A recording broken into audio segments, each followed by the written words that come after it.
Groupe Pelou, l'immobilier bien plus encore présente Le Grand Matin Sud Radio Week-end.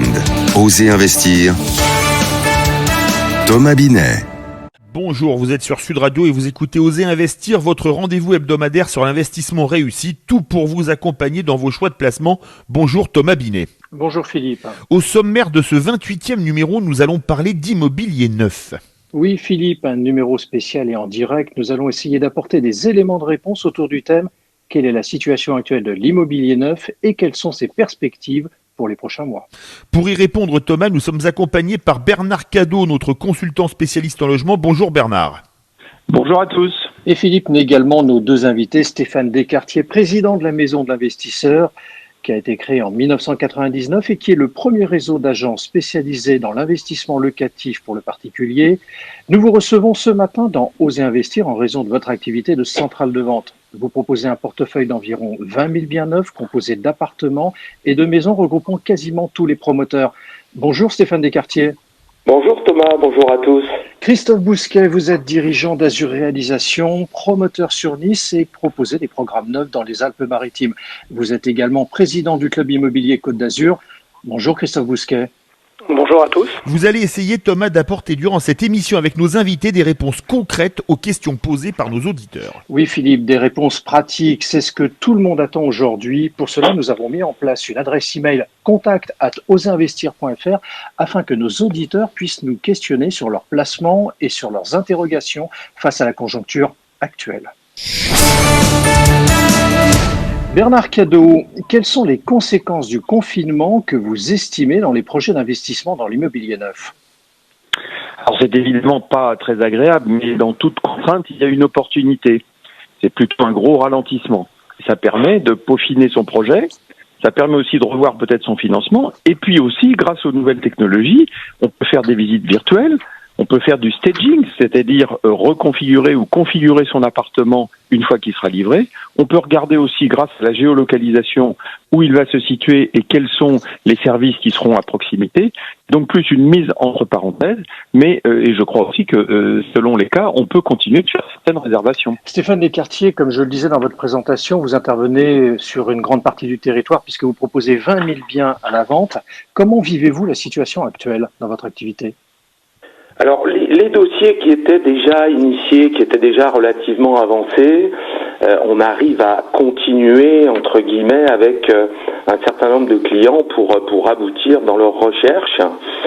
Mais ce qu'on constate aussi depuis 2 semaines maintenant, c'est qu'on n'a aucune quasiment nouvelle demande.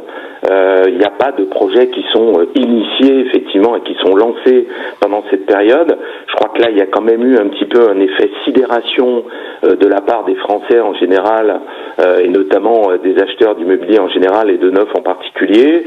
Je pense que les gens ont tout simplement eu là autre chose à penser. Alors on verra si effectivement le confinement dure encore 15 jours et peut-être un mois. Peut-être qu'au fur et à mesure des jours et des semaines, on verra en tout cas peut-être une attention se porter à nouveau sur des projets. Mais c'est vrai que globalement, même si effectivement, notamment avec la digitalisation, il y a des possibilités aujourd'hui un petit peu de regarder, de pouvoir effectivement avancer sur des dossiers, il y a quand même très très peu de nouvelles demandes aujourd'hui, je crois qu'il faut être clair. Bernard Cadot, le choc de l'offre promis par le président de la République n'est pas venu. Il est fort à parier qu'il va de nouveau se faire attendre. Quel est votre point de vue sur ce sujet ?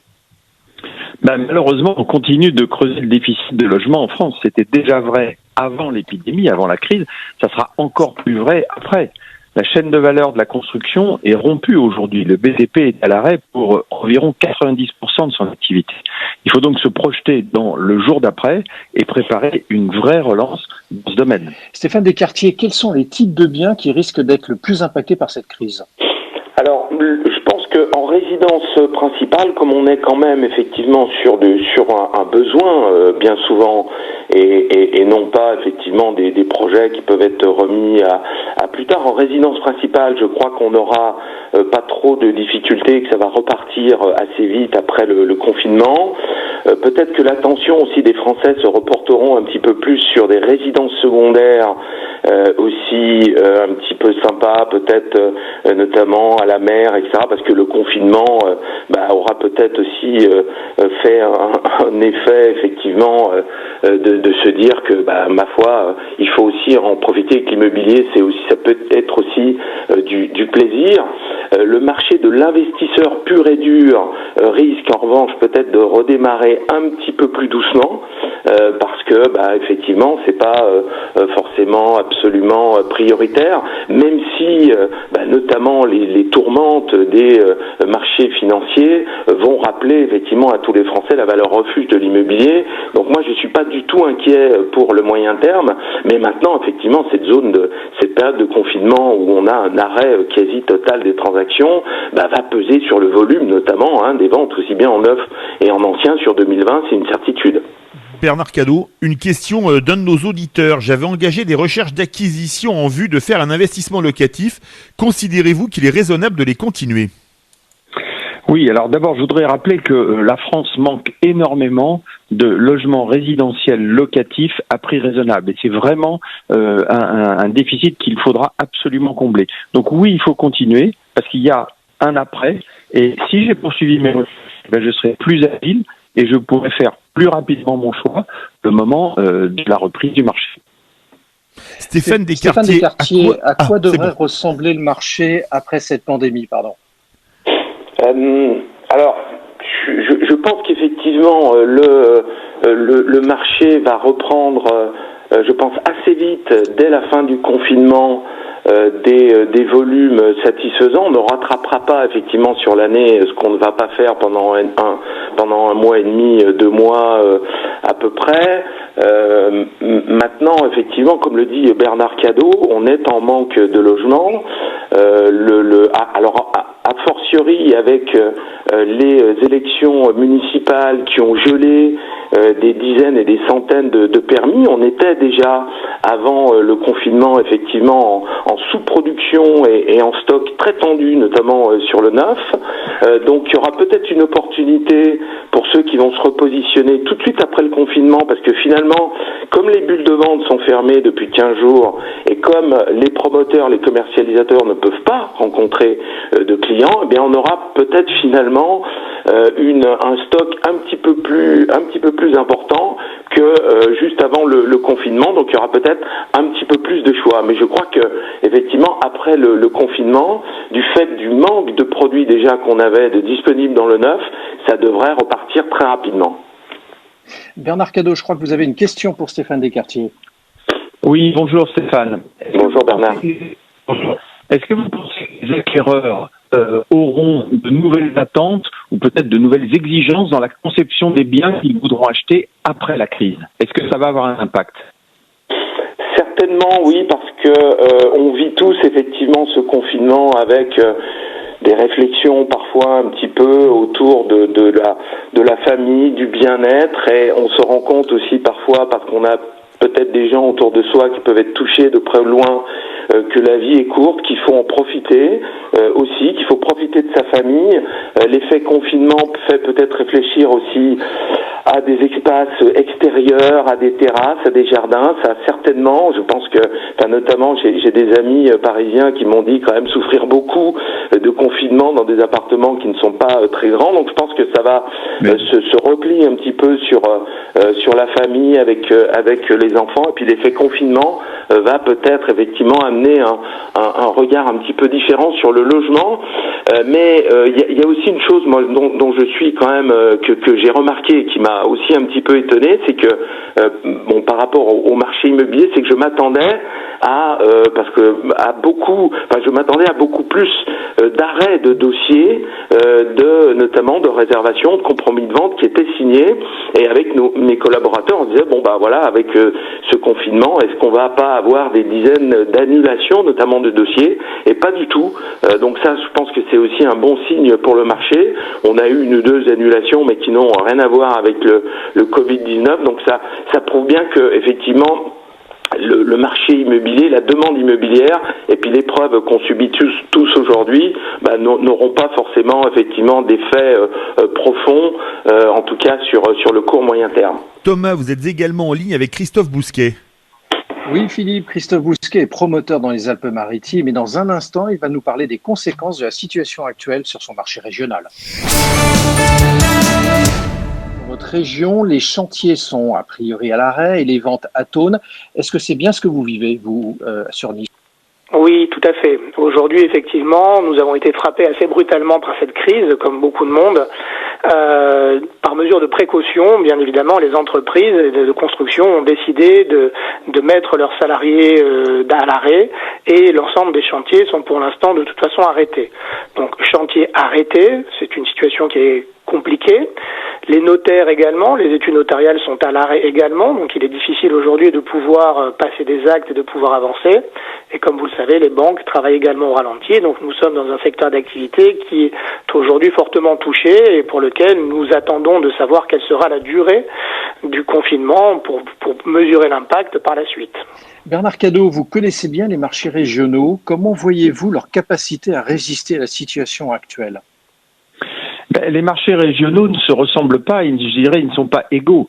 Il y a les fameuses zones tendues dont on parle, c'est-à-dire les zones où il y a énormément de demandes et pas beaucoup d'offres. Donc là, ils ont subi de plein fouet ce qui vient d'être décrit, mais en même temps, c'est sans doute une opportunité au moment du redémarrage, parce qu'elles auront sans doute plus d'opportunités pour redémarrer. Ce sont des marchés qui, a priori, sont plus vides que les autres, des grandes métropoles, par exemple. Christophe Bousquet, est-ce que vous jugez que le marché va devenir opportuniste pour les futurs acheteurs en raison de sa dégradation actuelle ? Alors, je nuancerai les propos qui ont été tenus jusqu'à présent. Aujourd'hui, deux options se tiennent la barre. La première, effectivement, on risque d'avoir une vraie casse avec des crises qui se succèdent, crise des gilets jaunes, crise sur les retraites avec pas mal de problématiques. Et aujourd'hui, cette crise du Covid-19. Plus cela va durer, plus on risque d'avoir effectivement de casse et des réservations qui s'annulent. Jusqu'à présent, nous n'avons pas vu beaucoup d'annulations, mais en fonction de ce qui se passera et des résultats qui viendront économiquement dans les semaines à venir, nous risquons d'être impactés. Et puis en même temps, un marché de la pierre qui reste une valeur refuge avec une raréfaction des produits. Les communes qui pendant longtemps n'ont pas délivré de permis, donc n'ont pas pu permettre de mettre sur le marché des produits. Donc aujourd'hui, on se pose la question, est-ce que le marché va rester stable ou non? À court terme, certainement des opportunités parce que les promoteurs vont vouloir déstocker rapidement et rattraper leur retard, mais on espère qu'à moyen terme, le marché se tiendra et repartira et peut-être avec en plus une augmentation des prix, tout dépend de la façon dont la crise et dont l'économie avancera. Christophe Bousquet, on a assisté dernièrement à une passe d'armes entre le gouvernement qui demandait aux entreprises de construction de continuer leur chantier et la Fédération française du bâtiment, entre autres, qui conseille aux entreprises de ne pas reprendre leur activité. Quel est votre point de vue et comment naviguer dans ces contradictions ? Alors, il est vrai que c'est une vraie difficulté. Il est nécessaire de protéger ces équipes par rapport au Covid-19, mais en même temps, sur certaines opérations, il est possible, à notre sens, de pouvoir avancer. Nous avons, nous, des chantiers pour lesquels nous devons faire du terrassement. Dans ces conditions-là, les moyens sont requis pour pouvoir, à mon avis, protéger les équipes et continuer d'avancer. Mais c'est une question qui est délicate. Et aujourd'hui, le guide des bonnes pratiques qui devait paraître la semaine dernière a été décalé et reporté à la semaine prochaine. Preuve que c'est un sujet qui est relativement sensible et complexe. Bernard Cadot, vous avez également une question pour Christophe Bousquet. Oui, une ordonnance publiée jeudi indique que les permis de construire seront valables 2 mois de plus suivant la période. Est-ce que vous pensez que c'est une mesure suffisante ? Pour l'instant, de toute façon, on va prendre la mesure telle qu'elle est. Aujourd'hui, ça a décalé effectivement les durées de permis de construire, ça a décalé les durées de recours, ça va décaler les dégâts, ça décale beaucoup de choses. Toute la contrainte est qu'on n'est pas forcément dans un cas de force majeure au niveau privé. Et donc aujourd'hui, à notre niveau, effectivement, ça va décaler les autorisations d'urbanisme, ça va décaler beaucoup de choses. Donc ça risque de retarder certains programmes. Et comme dans le cadre de nos promesses de vente, de toute façon, les délais ne sont pas gelés, il faut renégocier au cas par cas pour se laisser de l'oxygène et pouvoir mener les opérations jusqu'à leur terme. Merci Bernard Cadot, Stéphane Descartiers et Christophe Bousquet d'avoir participé à notre rendez-vous hebdomadaire sur l'investissement. Voilà, c'était le 28e numéro d'Oser Investir, l'hebdo de l'investissement réussi. Merci de nous avoir suivis. Vous pouvez retrouver l'intégralité de l'émission sur sudradio.fr dans la rubrique podcast. Dorénavant, vous pouvez également télécharger l'application Oser Investir sur Apple Store. Dernier point, Philippe, vous pouvez également nous envoyer vos questions sur l'adresse mail contact@oserinvestir.fr. N'hésitez pas et nous vous apporterons les réponses dans les prochaines émissions. Merci Thomas Binet.